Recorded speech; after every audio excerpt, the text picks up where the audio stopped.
प्रदेश के मुख्यमंत्री ने बुधवार को सर्किट हाउस से वीडियो कॉन्फ्रेंसिंग के जरिए 2425 सेविकाओं को नियुक्ति पत्र सौंपे हैं और इसी दौरान फार्मासिस्टों को भी नियुक्ति दी गई है। इस अवसर पर कैबिनेट मंत्री अनिल राजभर ने नवनियुक्त लोगों को बधाई देते हुए कहा है कि ये कदम महिला सशक्तिकरण के क्षेत्र में प्रधानमंत्री के सपनों को साकार कर रहा है। अनिल राजभर ने विपक्ष पर निशाना साधते हुए कहा है कि ये दगे करतूत साबित हो चुके हैं। उन्होंने दावा किया है कि ट्रंप का गुरूर टूटने जा रहा है और वे भारत के प्रधानमंत्री से बात करने को व्याकुल हैं। उन्होंने कहा कि प्रधानमंत्री ने विश्व पटल पर भारत के परचम को लहराने का काम किया है। इस दौरान उन्होंने ये भी कहा कि चुनाव आयोग ने स्पष्ट कर दिया है कि वोट नोट करने वाला भारतीय होना चाहिए, किसी और देश का नहीं। बिहार की जनता ने भी ये तय कर दिया है कि वहां फिर से सरकार बनेगी।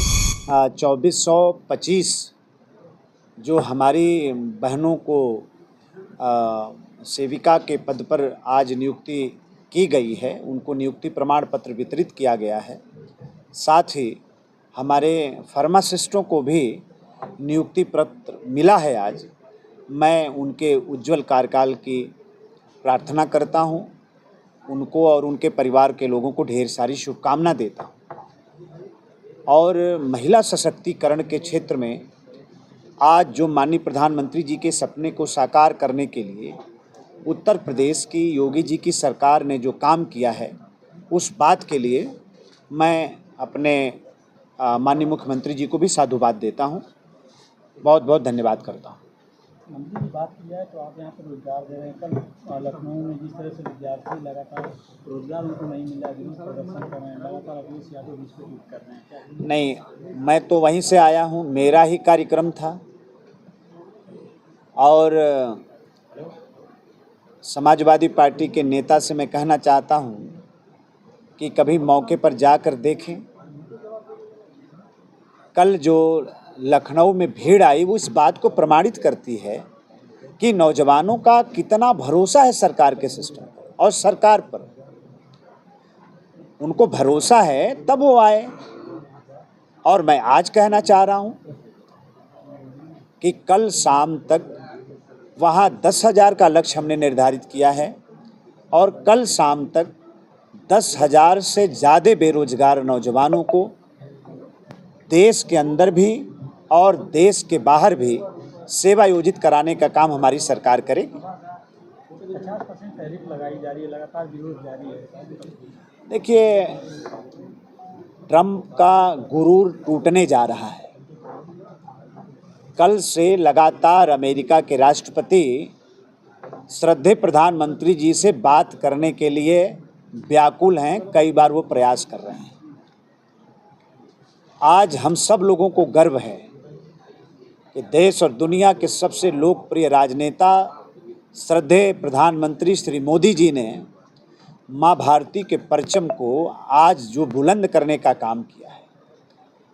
आज जापान, चाइना और रसिया को मिलाकर जो एक सामूहिक प्रयास माननीय प्रधानमंत्री जी के नेतृत्व में आज हो रहा है, उसका परिणाम है कि आज ट्रंप को झुकना पड़ रहा है। भारत का कोई नुकसान नहीं होगा। भारत की एक एक जनता अपने मुखिया के साथ खड़ी है और इसी बनारस की धरती से माननीय प्रधानमंत्री जी ने कहा था कि हमें अपने देश में बनाई गई सामानों को अपनाना है, हमें इन अभियानों से जोड़ना है। हमें अपनी ज़रूरत की चीज़ जब हम खरीदने जाएं तो मेड इन इंडिया हमें देखना है। तो उस रास्ते पर देश आगे बढ़ गया है। फिर कौन देश का मुकाबला कर सकता है? दुनिया को भारत की ज़रूरत है, भारत को दुनिया की ज़रूरत नहीं है। लगातार प्रियंका गांधी कह रही थी कि कांग्रेस पे भैंस चुराने का आरोप बीजेपी लगाने वाली आज खुद वोट चोरी कर रही है। देखिए, ये सब दगे कारतूस हैं और जनता इन लोगों को बहुत अच्छी तरीके से जानती है। ये देश के अंदर वोटर लिस्ट का जो शुद्धिकरण चुनाव आयोग कर रहा है, पहली मर्तबा तो है नहीं। 10 बार इससे पहले हो चुका है, 11वां बार इस बार हो रहा है। और चुनाव आयोग ने क्या गलत कहा है? चुनाव आयोग ने यही कहा है कि हम ये सुनिश्चित करेंगे कि मतदान करने वाला भारतीय हो, कोई बांग्लादेशी और रोहिंग्या ना हो। इसमें कौन सी गलत बात है? एक मतदाता का नाम एक ही जगह होना चाहिए, इसमें कौन सी गलत बात है? एक मतदाता को सिर्फ एक बार ही वोट करने का अधिकार है, संविधान ने दिया है। ये कौन सी बात है अगर इस बात को सुनिश्चित करना चाहता है?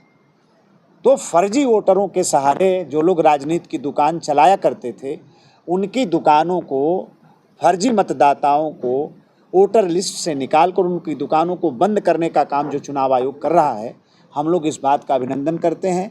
और हम लोग चुनाव आयोग से भी निवेदन करना चाहते हैं कि बिहार के बाद जितना जल्द हो सके उत्तर प्रदेश में भी अब इस अभियान को चला दें। क्या लगता है बिहार की इस बार सरकार में नहीं है?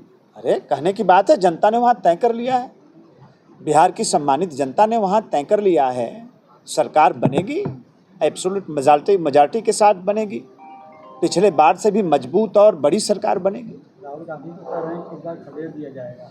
37 चुनाव हार चुके राहुल गांधी जी, 2014 से लेके अब तक 37 चुनाव कांग्रेस पार्टी हारी है। अब उनकी बात में क्या, उनकी बात में पड़ना है? झूठ कहना, और हमने तो कई बार कहा है कि पूरा प्रतिपक्ष माननीय प्रधानमंत्री जी के विरोध में इतना अंधा हो चुका है कि मोदी जी का विरोध करते करते करते करते कब वो देश का विरोध करने लगता है, ये भी उसको अंदाज़ा नहीं लगता है। हमारी जो संवैधानिक, हमारा जो प्रतिष्ठान है चुनाव आयोग, उसको कटघरे में खड़ा करके दुनिया में क्या मैसेज देना चाहते हैं?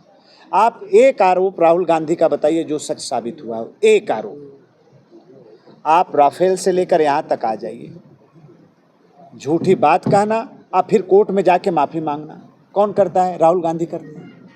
फिर एक झूठ बात कर रहे हैं, जनता उनको जवाब दे देगी।